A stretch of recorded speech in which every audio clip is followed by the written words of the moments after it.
dia, doakan dia, berkati dia, lembutkan hatinya. Dan kalau memang ternyata dia benar-benar nggak punya uang buat bayar utang karena kejeblos, doakan supaya dia diberkati. Nanti hidup kamu tuh penuh dengan belas kasihan. Kalau dia sampai nggak bayar gimana, Pak? Kamu berdoa nanti apa yang dia ambil dari kamu, dia akan berkati dibalikan berkali lipat.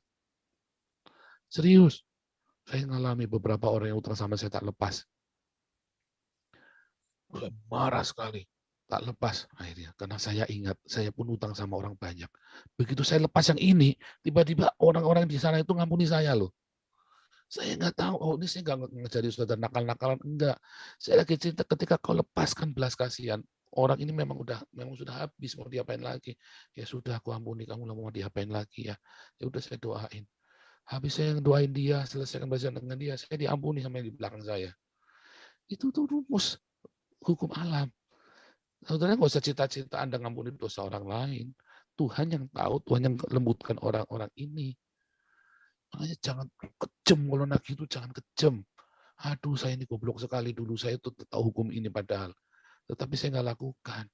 Setelah saya ngerti, saya balik, saya lakukan. Aduh Tuhan, nggak taunya gampang banget Tuhan. 3 tahun saya tinggalkan Tuhan, goblok banget saya. Jangan sampai Anda juga bodoh seperti itu. Kenapa? Karena dari awal Anda sudah kompromi. Dari awal Anda hidup tidak di dalam terang, mau hidup dalam kesombongan, mau tidak mau merendahkan. Satu, kerendahan hati. Yang kedua, kerendahan hati. Yang pertama, untuk mendapat terang Anda harus rendah hati. Untuk memanage kembali hidup Anda harus rendah hati. Yang ketiga, lihat ya, hidup dengan rendah hati. Hidup rendah hati lagi ketemunya. Rendah hati, rendah hati, rendah hati. Kalau Alkitab sudah bilang 3 kali, itu berarti penting banget. Kalau Alkitab sudah nulis 3 kali, itu berarti penting banget. Jangan hati-hati. Banyak masalah dalam hidup kita karena kita tidak rendah hati. Dan banyak doa-doa terhalang karena kita tidak rendah hati. Banyak pekerjaan-pekerjaan kita tidak beruntung karena kita tidak rendah hati.